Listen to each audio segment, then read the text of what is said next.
Another question. Anything that's interesting to, yes?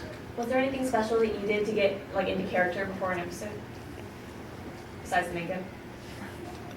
Besides the makeup. The makeup and the costume are 98.9% acting a Klingon.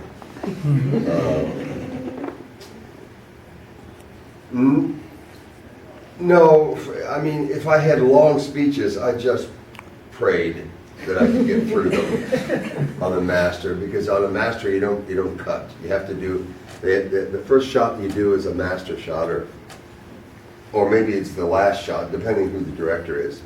But you have everybody doing their lines, everybody doing their movement, everything happening, and it could be a 2-minute or 3-minute long scene, which is a long time. If I stood here for 3 minutes in silence, it would be an amazingly long time. So it's a lot of dialogue and a lot of action that can happen. And if you screw it up, you have to say, cut, let's start again. So if I had long speeches in a scene with Avery, Cisco, and Rene Aubergenois, and with Colm Meaney. And they were in Klingon makeup for some reason, that episode. And they hated being in, they had always been, well, Rene didn't bother too much, but Colm and Avery had never, they're just themselves up there. No makeup. And wearing pajamas, and it's a very comfortable lifestyle, as opposed to being a Klingon. So they were just testy. And Rene was testy, and Rene and Colm, they're very funny guys, and they were just screwing it off back there. I had this long speech through some prison bars. They were in prison, and I was lecturing them on something. I can't remember what it was. But back in the back, Cisco was listening to me, as he is wont to do. Avery's focused. Rene and Colm were like they'd gone fishing, in the back, telling theater stories to each other. And at one point Avery said, "Please, there is a man working up here." It was good, wasn't it? Sounded like Avery. I've never done Avery before. Please. So they straightened up right away, and so I'm ever in debt to Avery for for taking these guys by the scruff of their necks. They're like bad children. He says, "Listen to him." And Avery is the quietest actor and the loudest director I've ever had. As an actor, he was always talking like this. Whatever he said as Cisco was always calm, was always, it was almost whispered. But as a director, he was like, I don't want you there! I want you over here!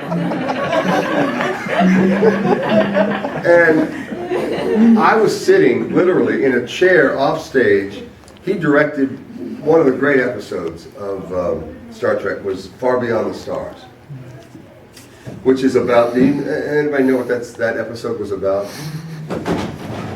It was about a comic book company in New York City in 1956 that was coming up with ideas for sci-fi projects for their comics, not comics, but pulp fiction, the pulps back in the day, like Analog. Remember, you know what Analog is, the old magazine? And Avery, a black man, had brought in this idea of doing a show called doing a series in the pulps called Deep Space Nine, and he had the entire Bible of the show in his head, and he was bringing it to this publishing group, which is what Rene was the president, Armin was, I don't know, one of the middle managers. Sid was there in all his Sudanese prince glory, you know. Sid was sitting with his cigarette holder. I think he thinks he's FDR. But Alexander Siddig. Anyway, everybody was there. The women, Nana was in plain clothes, and Terry was the hot secretary. Everybody was like, you know, she looked like Rita Hayworth. And it was just a lot of fun. And I think it's a perfect setup for a whole series. A sci-fi, group of sci-fi writers and artists and publishers back in 1956 New York doing science fiction. I think it's a great idea. Anyway, Avery directed the show as well as starred in it. And I was sitting off stage, and he was having an argument with Rene Aubergenois, who was the president of the company. And Rene was supposed to be upset about something. And Avery, I was sitting off stage, Rene's chair was there, Armin's chair was there, but there was nobody, I was just me sitting here eating something, waiting for my shot. And I played Roy Rittenhouse, the artist, and I do draw and I paint, and I'd done sketches of every actor in the scene. I'd done sketches of them sitting around that table and other things, but every day after we were done shooting, I'd give all those drawings back to props. I wish I had kept hold of those drawings. I had no idea. Anyway, they came arguing off the stage, and Rene was saying, "That's how I do anger. I'm angry. I'm angry specifically about that. That's my anger. But Rene, you must do. I need more. I need more.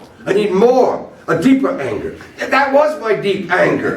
You saw my deep anger. No, that wasn't deep. That was posing as deep anger, Rene. No, it wasn't posing. I was doing very angry stuff. That was my good anger. No. It's got to be white hot anger. Rene, no, I gave you white hot anger. That's what I get. And Avery says, that's it. That's what I want. And Rene says, well, that's mine. You can't have it. And I was doing just what I was like, you know, I've never heard an actor say anything like that before, but it was hilarious. Anyway, I don't think I've ever told that story to Rene or to Avery, and I should, because I don't know, they probably don't even remember it, but I was laughing. Anyway, I have no idea, that's just a story. Why I got there, I don't know.